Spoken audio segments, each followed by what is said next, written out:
Morning everyone, my name is Kezia Amazon and today I will be discussing El Filibusterismo, the sequel of Nole Me Tangere. Now, we all know, there is no doubt about it, that both Nole Me Tangere and El Filibusterismo opened the eyes and consciousness of ordinary Filipinos to the abuses, corruption, and crimes committed by Spanish friars and the Spanish colonial government.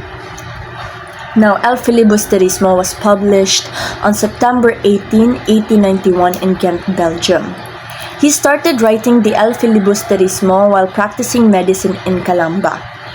And he finished editing his second novel on May 1891. Now, during those times, in his publishing and his writing, he experienced many difficulties. One, because his family could not send him allowance and pension because of the difficulties that the entirety of the Rizal family was experiencing. Also, the people who promised to help him in the publishing of the book were not able to fulfill their promises. Thankfully, his friend Valentin Ventura gave him some money for the printing of the El Filibusterismo. After the novel was published, Rizal gave Ventura the original manuscripts as a token of gratitude.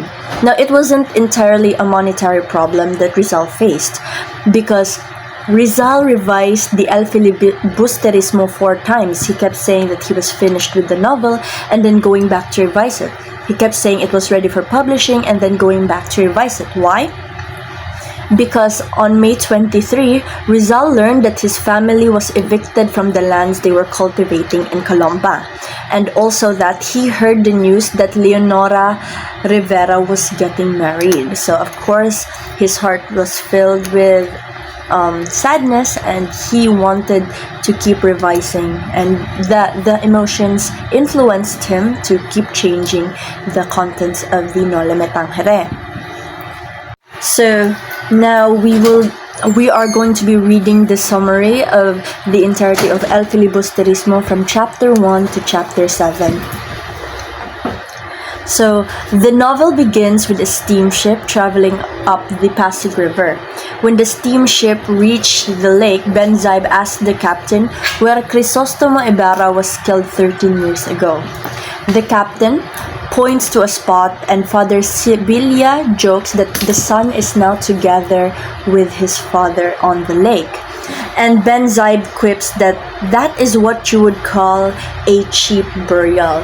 And Simon was listening the entire time. Simon being Crisostomo Ibarra. And on chapter 4, we are introduced to a very important character named Cabezang Tales. So Cabezang Tales and his family cleared a tract on the edge of town and planted sugarcane on it. However, a religious order claims that they also own the sugar fields, because these people are known for having a lot of sugar fields in that same area. Because of that, the friars heavily tax Cabezang Tales, and because he couldn't pay for it anymore, he takes the friars to court. And although the friars were not able to show him any documents that the land belonged to them, they still won the case. In chapter 5 and 6, we see that Basilio, the child of Sisa from the previous novel Nole Me Tangere, is graduating as a medical student with the help of Capitan Tiago. And in chapter 7, Basilio sees a stranger who begins to dig treasure buried near the balete tree 13 years ago. He quickly recognizes that that man is none other than Crisostomo Ibarra. And instead of killing Basilio, Crisostomo Ibarra explains how he traveled the world and worked day and night to amass a great sum of wealth. Crisostomo Ibarra, now as Simon, because he disguised himself as a merchant, he said that he deliberately corrupted the government and religious officials, all these things in order to ruin the country and force Filipinos to rebel and overthrow their so-called masters. So Simon says, instead of asking for mere reforms, he should instead join Simon's revolution. So in chapter 14, student leaders meet to discuss the petition of opening a Spanish academy. However, the petition is in the hands of Don Custodio, a committee member, and Isagani suggests that he will talk to Mr. Pasta, Don Custodio's legal advisor.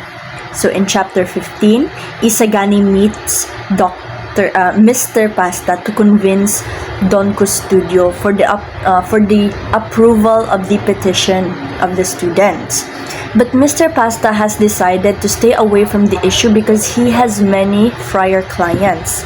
Hence, Mr. Pasta tries to confuse Isagani with legal rigmarole and stuff like that. But Isagani, upon realizing that it is a lost cause, instead of walking away, he decides to answer Mr. Pasta point by point.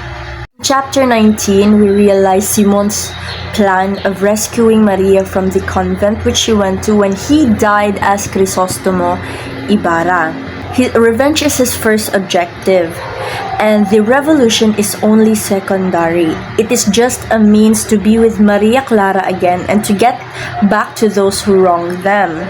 Simon is making the revolt happen sooner than expected because Maria Clara is sick and dying. And in chapter 21 to 25, it screams of failure. So many bad things are happening. The failure to build a Spanish academy by Isagani, and the news Basilio told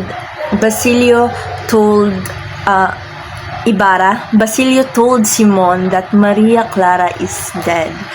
In chapter 26, a professor warns Basilio that he should immediately resign and destroy any papers that might compromise him. Despite the professor's warning, Basilio still goes to the university to inquire about his degree and license. And then Basilio then goes to the house of Macaraig because he wants to borrow some money for his graduation. At Macaraig's house, both Basilio and Macaraig are arrested by the Guardia Civil and taken into the Office of Civil Administration. His arrest will negatively affect the lives of other characters like the death of Capitan Tiago, the suicide of Julie, his lover, and the resignation of a high government official who personally asked the Governor General to release Basilio. And when Simon secures Basilio's freedom, Basilio vows to help making Simon's plans come true. And then Simon shows Basilio a lamp which is actually a bomb. And he told him that the lamp will be detonated at the wedding of Paulita and Juanito. In chapter 35, the wedding is in full swing. Basilio is out on the street waiting for the agreed time to attack. While passing the time, Basilio sees the newlyweds in a carriage on their way to the reception. He also sees Simon leaving his lodging carrying the lamp which is a bomb. When the wedding feast is in full swing, in chapter 35, Basilio sees Simon go to Capitan Tiago's house. Simon is flocked by some of the guests who are admiring the beautiful lamp. Basilio also walks away from the house. However, he sees Isagani and tells him to just leave because it is dangerous. He tells Isagani that the wedding feast is a death trap and the lamp will detonate. Isagani does not follow Basilio, who flees. Then Isagani realizes that Basilio is telling the truth, so he goes inside Capitan Tiago's house, takes the lamp, and then throws it to the Pasig River. So Isagani dies with the lamp. Now, gossip spread around Manila about the failed wedding feast and massacre. Simon is now running for his life. In chapter 39, Simon is hiding in Father Florentino's house. He is wounded and dying after taking poison. The Guardia Civil already knows where he is and is closing on him. Before Simon dies, he and Father Florentino talk about why he failed all his plans and the future of the Philippines. we are going to analyze the characters in the novel. What are their motivations? What is the motivation of Crisostomo Evara? What is the motivation of Basilio? And how do these motivations differ? What are their contrasts and what are their similarities? And then what about their actions? How did Cabezang Tales act? Even though he knows that he will never win the case. How did this happen? Why did this happen? Why did he act like that? And also, what about their language? Because the language can tell you about someone's level of education, the way they treat people, their beliefs, and their social class. What about their appearance? Because the way the author describes a person can also tell you about their personalities.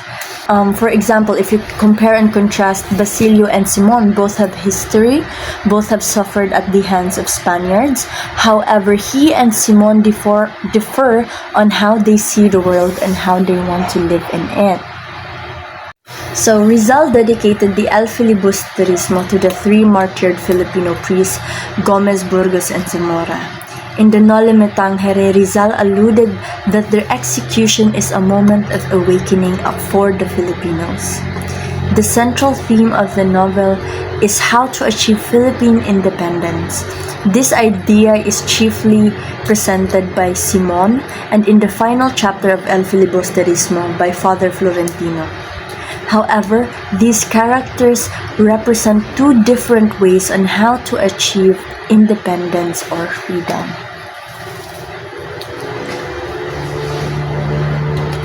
And that would be all. Thank you.